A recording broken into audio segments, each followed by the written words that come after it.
Bienvenue dans notre module sur l'organisation des aides à domicile.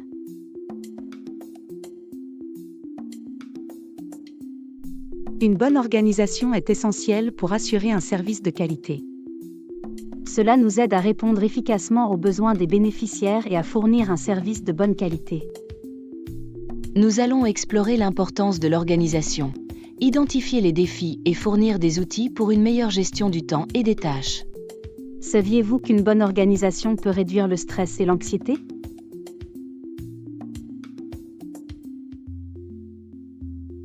En planifiant les visites et en établissant des priorités claires, nous créons un environnement de travail plus serein qui nous aide à améliorer notre santé mentale. Les bénéficiaires satisfaits sont eux aussi plus sereins. En étant ponctuel, on met toutes les chances de notre côté pour accomplir les tâches prévues.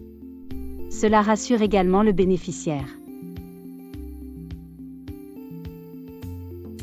Les aides à domicile doivent gérer diverses tâches et parfois des imprévus.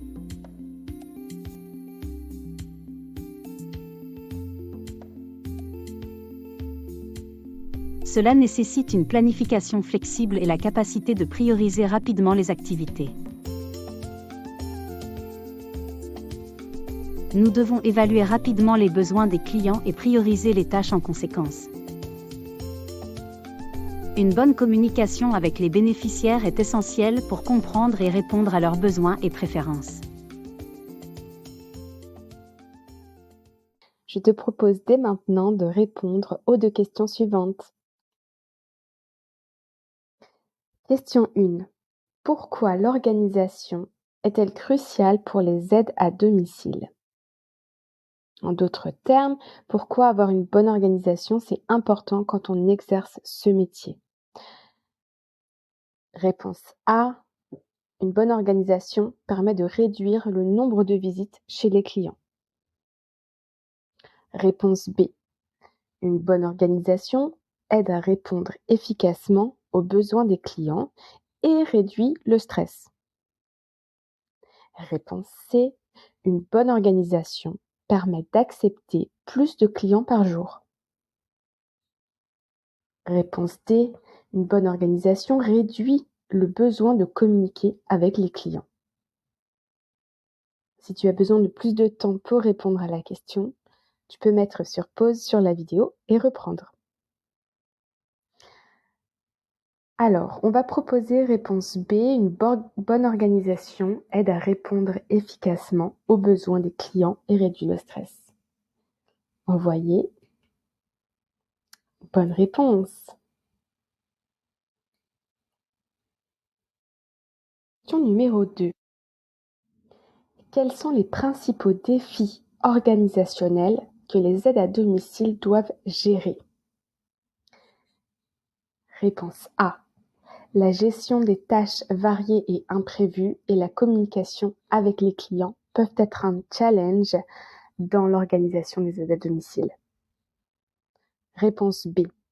L'achat de produits de nettoyage pour les clients, adaptés à leur goût et leurs envies et leurs besoins, est un challenge dans l'organisation des aides à domicile.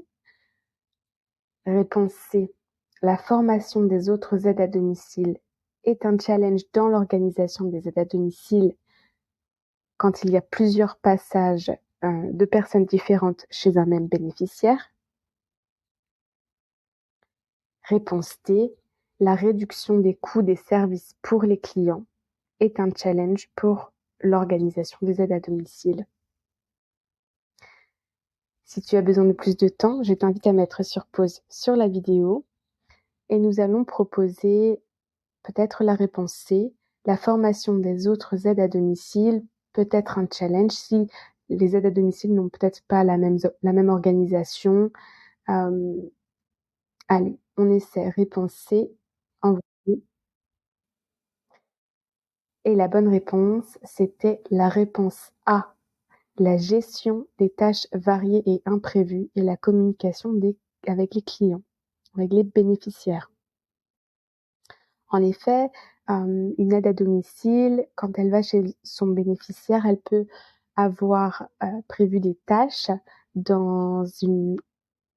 avec un certain timing, Mais si par exemple, la famille, arrive pour visiter la personne ou le personnel médical, ça peut peut-être retarder son organisation puisqu'elle va forcément, interagir avec ces personnes, et donc être retardée dans les tâches qu'elle avait prévues. Si les imprévus n'étaient pas prévus dans l'organisation. Alors je reprends. Quand, on s'organise, quand on organise son travail pour une journée, il est fortement conseillé de toujours laisser, des plages horaires pour les imprévus. Puisqu'on ne peut pas tout contrôler ce qui se passe dans une journée. Donc, c'est bien d'énumérer certaines tâches et de laisser de la place pour les imprévus ou des tâches qu'on n'aurait pas forcément, auxquelles on n'aurait pas pensé et qui deviennent une priorité. Je t'invite maintenant à partager ton score dans les commentaires si tu le souhaites. Et bien sûr, n'oublie pas de liker, de commenter et de partager cette vidéo. À bientôt!